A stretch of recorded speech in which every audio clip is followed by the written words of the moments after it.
the people and the government of India on this very momentous celebration of 75 years of democracy. India has the reputation of being the world's largest democracy, and therefore the world recognizes that there's a lot to learn from the Indian experience. For Nigeria, certainly, India provides, in a sense, the mirror of a future because of the very strong similarities and connections between the two countries. Let me say very upfront, that those similarities date back to a shared colonial history. That colonial history has provided and produced the federal framework for India and Nigeria.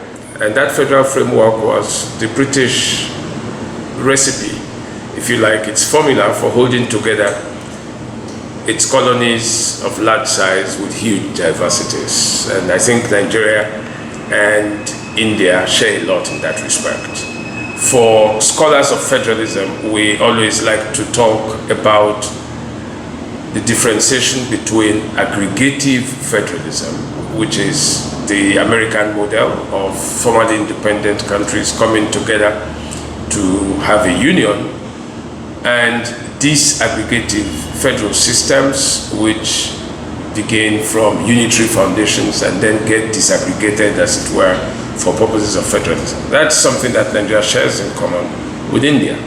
And secondly, to have democracy in the midst of diversity.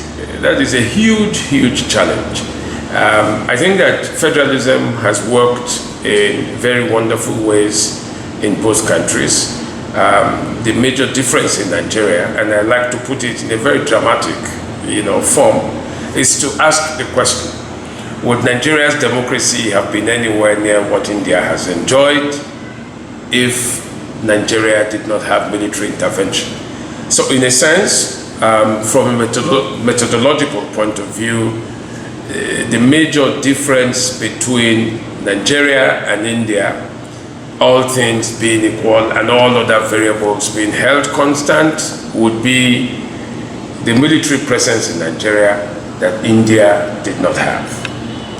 Now, I imagine that if the military didn't intervene in Nigeria, Nigeria would have progressed along the lines of what India has done in all of these 75 years, going back to the days of independence and the emergence of the Congress Party as a one-party dominant regime in India for a long time, which students have debates over whether it was, democratically compliant or not.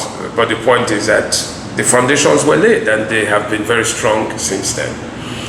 One of the things that confronted India's democracy was the question of the party system. And I think almost from the beginning, the preference was a multi-party system. And that has sustained, India's stability, all of these years.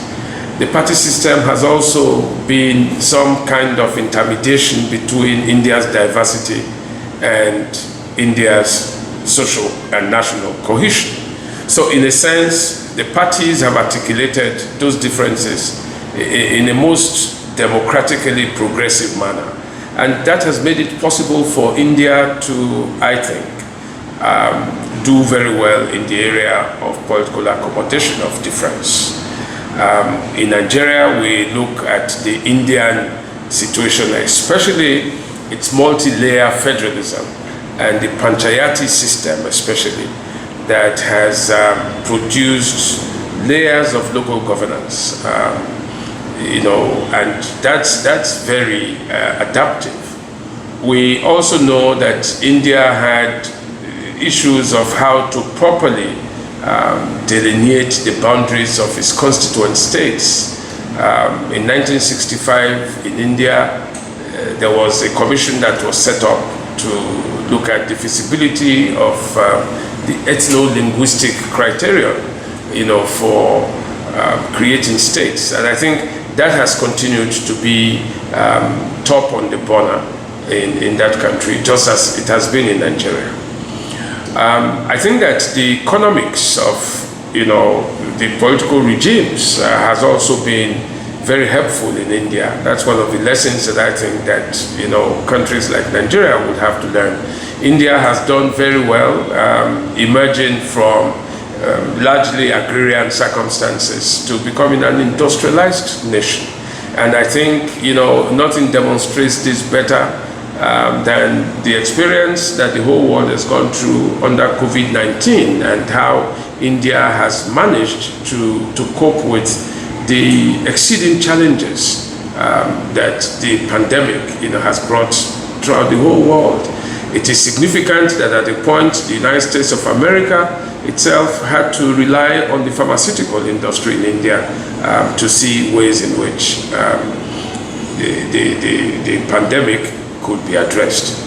Altogether, I think that India has also become perhaps Nigeria's biggest trading partner, for our oil exports, and that's very significant because, as Nigeria and India open up, on the trade platform, I'm sure that the country's learning, even in the economic sector, would become, even stronger and more extensive. I think, what India has shown is that it is possible to democratically manage the challenges of huge populations, not just diversity.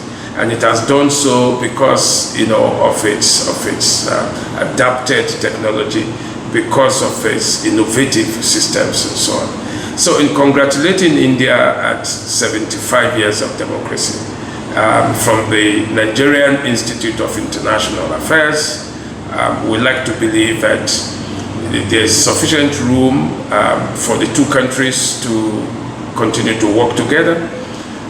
We have shared and common interests. I'm sure that as an Asian leader, which India is, and as an African leader, which Nigeria is, there's a lot that we can do to continue in the traditions of what the founding fathers of both India and Nigeria had done a long time ago.